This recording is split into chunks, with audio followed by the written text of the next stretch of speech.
Au quartier Anko 5, dans la capitale guinéenne, c'est la réjouissance pour Mafoudia et ses cousines. Voilà 2 semaines qu'elles sont enfermées dans cette chambre après avoir été excisées. Heureuse, Mafoudia se vante d'être excisée. C'est notre coutume qui le demande. C'est ce que mes parents m'ont expliqué et dorénavant, je ne serai plus stigmatisée par mes copines qui sont elles toutes excisées.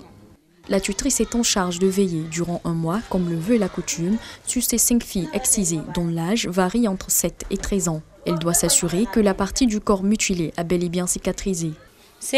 L'exciseuse nous remet un médicament à base de plantes que nous frottons sur la partie intime afin de stopper les saignements et faciliter la cicatrisation. Après 1 mois, ça sera les festivités lors de leur sortie de chambre.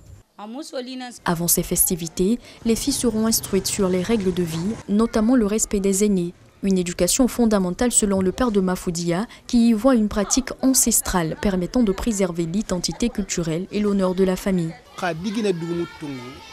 Une fille non excisée sera une fille aux mœurs légères. L'exciser, c'est garantir sa pureté et une bonne éducation. Et c'est même recommandé dans notre culture.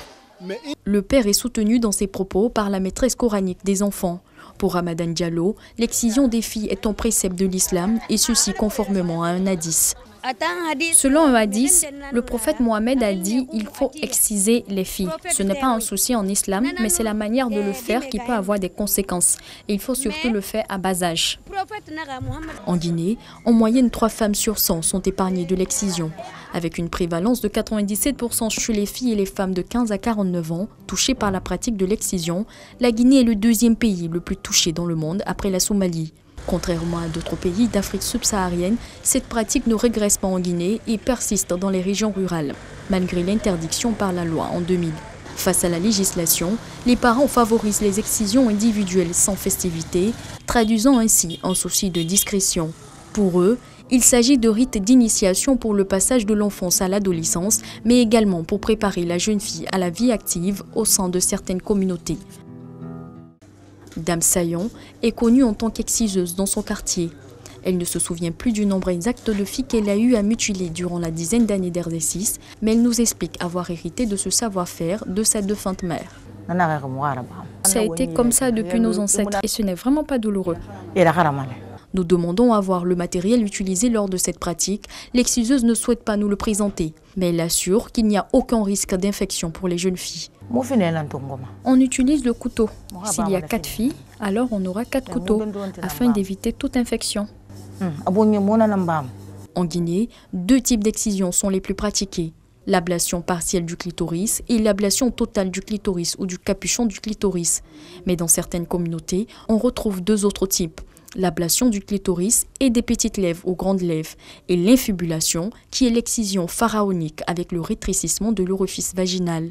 Pour Finda, la chef de projet MGF de l'ONG Plan International Guinée, une mutilation génitale féminine a forcément des conséquences sanitaires et psychologiques. C'est une fille innocente qui est appelée à aller recevoir un cadeau quelque part dans la forêt et subitement qui se voit entourée de vieilles femmes qu'elle n'a jamais connues dans la rue.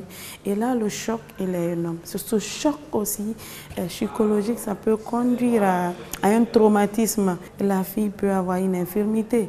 Engagée dans la lutte contre les MGF, Plan International Guinée a pu sauver des milliers de filles de cette pratique à travers une démarche participative dans le respect du contexte culturel. L'approche rite alternative d'initiation sans excision voudrait dire qu'il faut entraîner les filles dans une case, utiliser les exciseuses reconverties à travers nos actions qui vont transférer à ces filles les valeurs traditionnelles positives. Ça maintient les aspects culturels positifs, mais ça écarte l'acte chirurgical.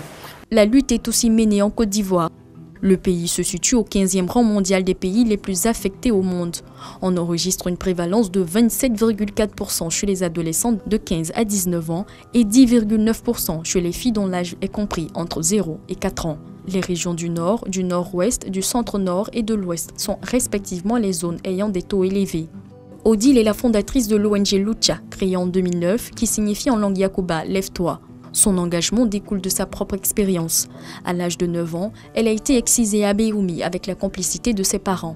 Une pratique qui aura eu de lourdes conséquences sur sa vie sexuelle. J'ai connu pas mal d'expériences sexuelles et pourtant j'ai l'éducation chrétienne. Et les hommes que j'ai connus, je voyais que il me laissait tomber. J'ai compris que le problème que j'ai, c'était aussi, ça avait un lien aussi avec l'excision. C'est ce qui m'a plus amené à me permettre de pouvoir passer par la chirurgie réparatrice. Plus que jamais, Odile est engagée dans cette lutte dans sa ville natale de Logoualeu, à l'ouest du pays. Elle projette construire un centre d'accueil qui va abriter un plateau médical pour la chirurgie réparatrice. À l'instar de l'ONG, bon nombre de militantes dans le monde donnent de la voix pour dénoncer une pratique en violation des droits de la femme.